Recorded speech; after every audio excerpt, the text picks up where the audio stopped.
Who are we grabbing?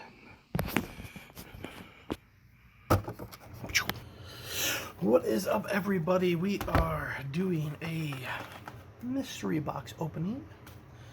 We are going to be blessed with luck by Sarah and Worm. They are our choice selection today. May you bless us with good luck. Let's get underway, shall we? Alright. Mystery boxes, I think, have been one of the best boxes in the history of Magic. The value across the board is just amazing. In every slot, for being a 1680 card set, that is a pretty amazing feat, I would say. And even when the set came out, they're like, 1680 cards? This set's gonna be garbage, hot trash.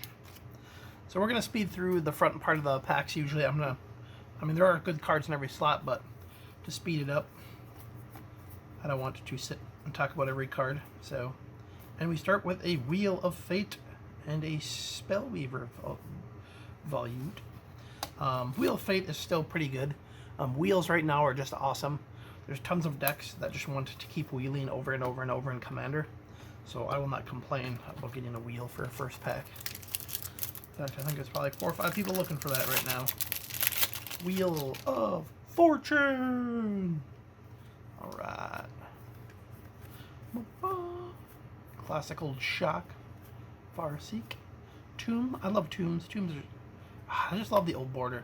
I'm glad they did that. The old border is awesome. Oh, Mythic right off the bat. Teferi's Puzzle Box. Speaking of wheeling, you got Teferi's Puzzle Box Foil. Another card that makes people wheel those hands. And a Sliver Hive Lord. Slivers is one of those cards that just goes up and down in value as people play Sliver decks, get bored of them, and then they kind of go dormant for a while. Like Dormant Sliver, and then they come back again whenever a new Sliver comes back out, and they start taking over again. Arcane Denial, Go for the Throat. Crop Rotation. Glad to see that coming back. Squirrel Wrangler!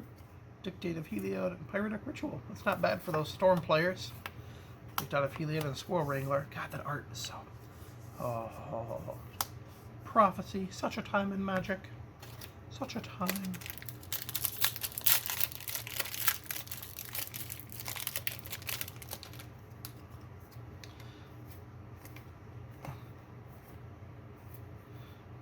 Angler. Never have enough anglers. Titanic Growth. Perish. Destroying all those green creatures for 3. Tempest block card. Mizzix's Mastery. And a Greater Moss Dog. That pack's human. Exile target card that's an instant or sorcery from a graveyard. For each card exiled this way, copy it, and you may cast a copy without paying their mana cost. It's got Overload. So, another one of those turbo discard, throw your entire graveyard at them type cards. Nothing wrong with that. Nothing wrong with that. Murder. It was murder. Gut Shot.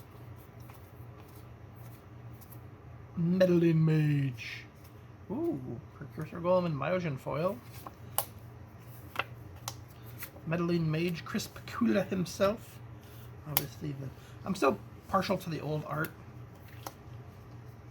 The new art I can never get on board the new art. Just wasn't me. Meddling Mage is one of my favorite cards in Magic, though. I love cards that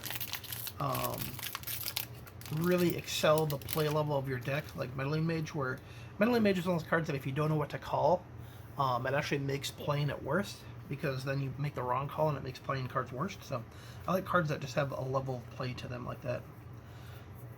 Alright. FTK. Langtum Gabu. Rox Warmonk. Hippie. The Hippie Spectre. Possibly one of the most... Ooh, School of Monoma's Edge. Hypnotic Spectre with Dark Ritual back in the day, probably. One of the most broken combos in the world. You pretty much had to have a Lightning Bolt or Swords to Plowshare, or else good luck. Good luck, good night. Sleep with the fishies.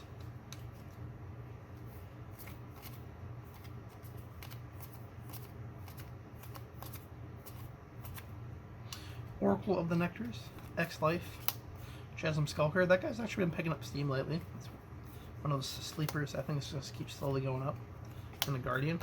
Come on, Sarah. This box is kind of meh so far. Only a few packs in, but maybe you need the worm clear for good luck. Come on, worm. Hello. Did you say hello? No, I said hello. Come on, worm. Big worm. Don't make me regret not going with Hoggle today. Whisper Silk Cloak, still a good one. Timely Reinforcements. Mind Spring, draw X, Boundless Realms. Get all those lines out. Get all of them lands. All of them lands.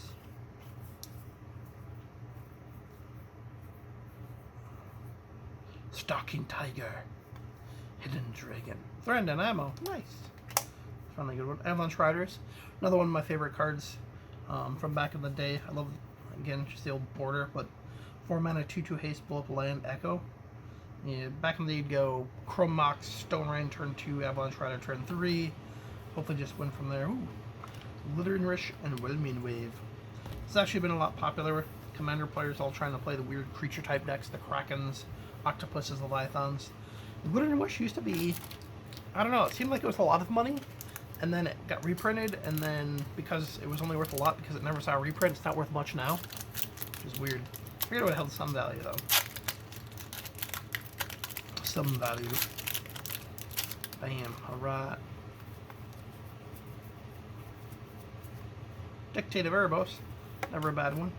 Tempted Discovery, had someone looking for that yesterday, now I've got one. Fungusaur! 8th edition Fungusaur. Oh, Fungusaur. This guy's been around for a while. Will he see enough love? Who knows? Who knows?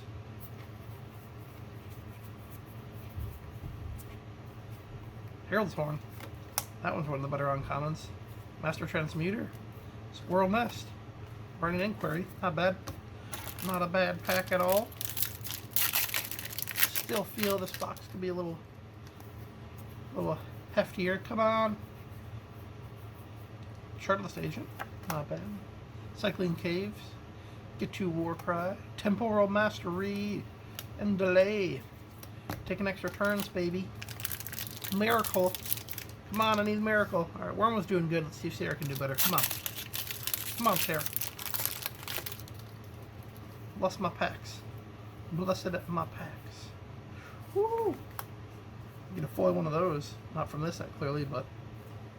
Misdirection. Changing Hero. I need a hero. Bam.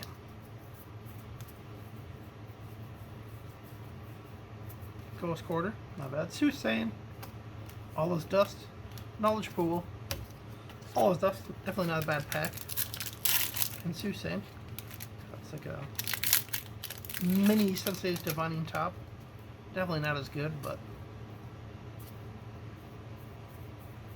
Lightning Bow. Can never have enough of those. Chancellor. Foil White Knight. 2/2 Pro Black. First Strike. Been around since the beginning of time. Since the first set. Helm of Awakening. Good old Visions block. Champion of the Parish for anybody who plays humans still. And Stormcrow. Can never have enough foil Stormcrows. Rumor has it. Rumor has it. Alright. Come on. This box so far has been kind of poor, I would say. Not liking it. And you got some good stuff, but that's kind of how it goes. Rage. Manaswift Sliver. Like that. That's an instant sale for those foil sliver collectors, players. Manaswift is probably one of the better slivers. Gotta make all that mana. Fluxcaster. Bow of Nydia. Ooh, Marin and Shizu of Death Storehouse. Getting hotter. Getting hotter. Definitely not a bad one. Bad pack. Oh, the worm's getting blocked by packs. Don't want to lose it on the power of the worm. Big worm. Jackal Pup.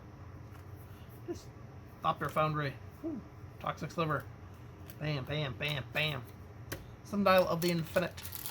The one card that was always a joke. I don't want to end my turn. Right now. Well, mess with people, that's why. Alright. Packs on the playing field. No packs on the playing field. Dark Blast. Exsanguinate. That one's pretty good. Krenko. And Zer's Weirding. Zer's Weirding. It's one of those cards that, I don't know. A lot of people hate that card because it really slows down the game a lot. Kind of like an Armageddon. Everybody wants to play that. Savannah Lions. Another classic right off the top, looking at me. Dolmen Gate, Coat of Arms, and a Marrow. Call that the classic pack. Lots of classics. Bam! Explorer. I love the picture on the Explorer for some reason. Not much to it, but I just like it. Floodgate, Boom Pile, Son of Sashiro. More Kama Block cards. Kamagawa. Kamagawa is one of my favorite sets, oddly enough. We'll never go back there apparently because Wizards says it wasn't popular, which I don't think is true. I just think Magic went to the downtime around that time frame. Ooh, Triumph of the Horde, Mirren Crusader. Yeah. I want to go back to Kamagawa block. You got ninjas, samurais, spirits. You got the Ginjus. Resurrection, another classic from early in Magic. Look at the top card is always like a classic. Or maybe it's just because it's the first card you see and you're like, it's classic. Grave Crawler. Yeah. Well, boys and girls, that was it. I feel that everyone judges boxes based on if you get a Mana Vault or not. I don't think you can do that. It's nice when you get one. It makes the value of the box way better. But I am not angry with this box, but I would say that I've seen better. It's weird though because you can always get, there's always fun cards in here. Like every box, regardless of value, has tons of stuff for Commander. Some things will pop in and be playable for Modern. But regardless, this entire box, if you bought this, just has tons of awesome playables across the board for any of your decks. So I think that's why people like these boxes a lot. It's not even just that there's like minute value in every pack, from like $3 to $5 cards. It's just that there is tons of things in the set that are playable across the board. We did get a Fabled Passage. Kind of talked about a little bit about Fabled Passage, how it was cool that they brought it back in the set, but the fact that it was just printed in Thrones in a set that already had a ban card, that I don't know why they bring it back that quick. That kind of bothers me. Teferi, again, we kind of talked about how I dislike Planeswalkers and they just kind of run away with the game. But I did get one of these guys. I think he'll be money. I mean, he's just a 3/4 body for 3 with a bunch of great abilities, and Planeswalkers can't touch him. His drawback, we'll see. In this format, if discarding a card is going to be too detrimental to be able to play him against Planeswalkers. Maskar Worm, definitely an awesome reprint. It's going to be weird seeing that guy back in Standard. But a lot of decks either go super small or over the top, so it'll be right in the middle. Scavenging Ooze, always good to see him back. He's just a universal fun guy to play. Transmogrify, that's always a fun card. You're just going to see decks trying to abuse it, getting a big creature into play. Sanctum of All, again, Kamagawa block was one of my favorite blocks of all time. Especially since we're going to be talking about, what you want to call it, those shrines, bringing more shrines into the field. I got 9 lives. I didn't even just get 9 lives. I had a weird setup where I got 2/2/2 of a bunch of these cards, right? Not in a row, but however I open my packs. 9 lives, it's just a sleeper. I think it's fun if you bring it in as like a cool sideboard tech in Modern, you know, against burn. Like they burn you to like 8, and then you play that, and you're like, alright, well hit me 9 more times, alright? So, Sublime Epiphany, the multi-choice blue spell. Ghostly Pilfer, I got a foil one of those too. Double Vision. Fun commander card. Start taking your extra turns forever. Teferi's Aegis Insight. Bam. Idol of Endurance. That's gonna be the card that I think is a fun, another one of those sleepers. Tombs. I love Tombs. Tombs are just, I don't know, ever since I started playing Magic, I love Tombs and everything that's like artifact related. Kind of sounds D&D-ish, Wizardish. Beetle Thorn, good for the combo. Groot's Harbinger. Solid green creature, just keeps getting more creatures. Pure of the Abyss, that's the art inside of an art inside of an art. Glorious Anthem, got the double Necromentia, so that's what, 1, 2, 3, 4 cards I got 2 of. Salvo, meh. Joel Real, meh. Primal Might. Spore Web Weaver, fun card, especially with that Dragon. You can go infinite. You play him, shoot him for 1, make a token, shoot him for 1, make a token. So it's a 2-card M21 combo. Full Art Containment Priest. Gadrak, the Crown Scourge. How much play he'll see? I think he'll see some play. A lot of people are talking about how he's like the old dragon a long time ago from what? Legacy block. 6/5 for like 3 or 4, but you have to sacrifice him if you don't have an artifact. Thieves Guild Enforcer. 1/1 flash for 1, and you mill your opponent. Once he gets 8 cards, he becomes 3/2. I could see some play. There's another double, but it's with the border. So 1, 2, 3, 4, 5 cards that are double. Almost got the full play set, missing 1. And then the foils that we had. So I love those lands. Those lands look hot. Go see Pilfer might be a sleeper, but especially against Dredge or super graveyard based related things. But other than that, another rare foil. That was it. That was it, boys. That was my M21. Big stuff is right. Let me know what your guys' thoughts on this box were. If there's any cards in here that were some of your favorite cards in Magic or something stands out, let me know down in the comments below. And I will continue to do some box opening. Thank you guys very much, and we'll see you on the next episode. Say bye, guys. Bye.